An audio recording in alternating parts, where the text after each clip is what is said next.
Scarlet Cheng. An eager crowd of parents and children have gathered at the Arthur M. Sackler Gallery in Washington, D.C. to watch Wang Yani from the People's Republic of China demonstrate her remarkable skill in painting. Wang Yani, only 14 years old, is already recognized in her native country and around the world as a gifted artist. Her paintings have been shown in art galleries and museums throughout China, Asia, and Europe, and recently in 3 cities in the United States.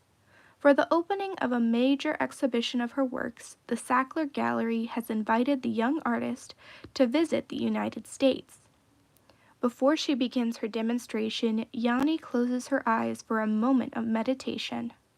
Then, ignoring the curious crowd, she looks at the large blank sheet of paper before her, 4 by 6 feet. In her mind, she is composing a picture. Yani begins her painting by throwing the contents of a small bowl of dark ink across the diagonal of the paper. This becomes the trunk of a gnarled tree.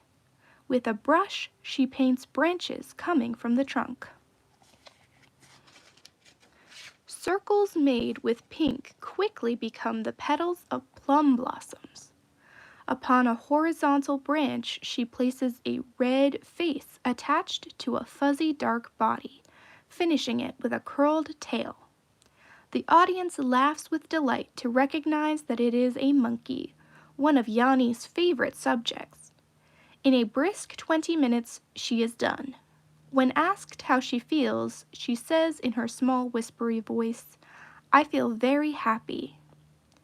Born in Gongcheng, China, in a small city near the River Li and the scenic mountains of Guilin, Wang Yani was lucky to have both talent and parents who encouraged her.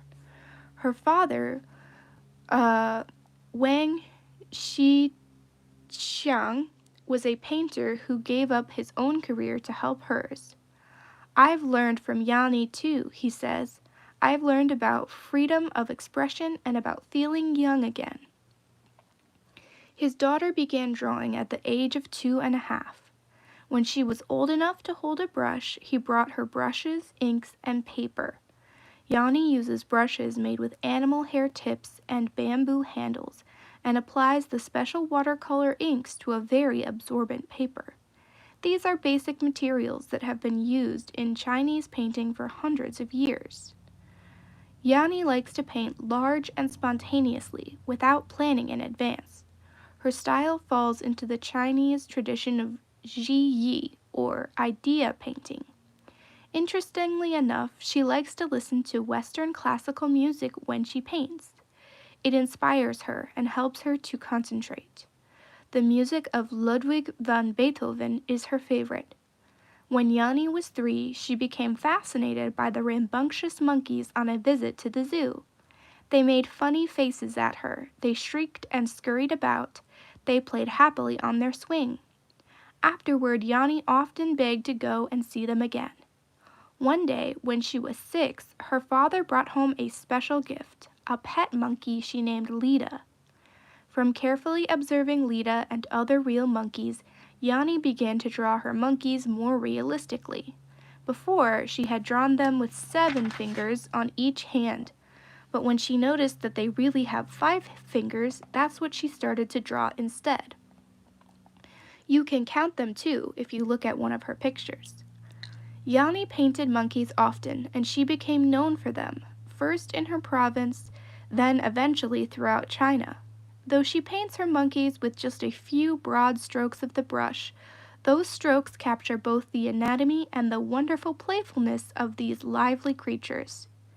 In her paintings, the monkeys are sometimes by themselves, but usually they are playing with their friends or getting in trouble. With each picture, Yani invents a story. Sometimes the monkeys are climbing trees to shake loquats, a Chinese fruit, down to the ground.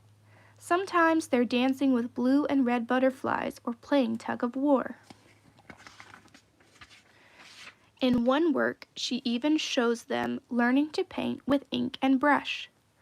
Without formal training in art, Yani paints what interests her. Her father has said if you ask her to copy something, it's never as vivid as when she draws from her mind. And that's as it should be. After all, she's not a camera. Sometimes Yani paints people and landscapes, but she prefers her imaginative world of birds and flowers, monkeys and trees. Like other Chinese children, Yani attends school Monday through Friday from 6:45 in the morning until 9:30 at night. Since her school is within walking distance, she rushes home during lunch and dinner breaks to paint. From 11:40 to 12:20 and then from 5:20 to 6 o'clock, she says precisely. On Saturdays, she has class from morning until late in the afternoon, with a little time for playing with friends afterward. On Sunday, Yani does her homework in the morning, her painting in the afternoon, and then goes back in the evening for 2.5 more hours of school. Although Yani takes many courses, from history to English, she does not take art class. The art teacher once criticized my work, Yani says simply, so I never went back. When there are exhibitions of her work, she travels with her father to attend them. Often she gives demonstrations to crowds who are amazed to see how fast she works and how animals and other recognizable objects emerge from the slashes and blobs of paint she puts to paper. Though some strokes seem accidental, Yani manages to weave everything into her picture. Other children especially enjoy her playful, mischievous monkeys, chickens, cats, and other animals. They are also glad to see adults taking her work seriously. While Yani paints for herself, she likes other people to see and appreciate her work. When people see my pictures, Yani says, I want them to know what's on my mind. What are her plans for the future? I haven't thought that far ahead. Then she says with a little smile, I suppose I just want to keep painting. Thinking about it. 1. You are Yani, thinking aloud as you create a painting. What do you say? 2. Can you get to know an artist by looking at that artist's paintings? Try. Look at Yani's paintings and read about Yani, and then explain what you're learning about her. 3. Produce or describe an artwork that tells about you.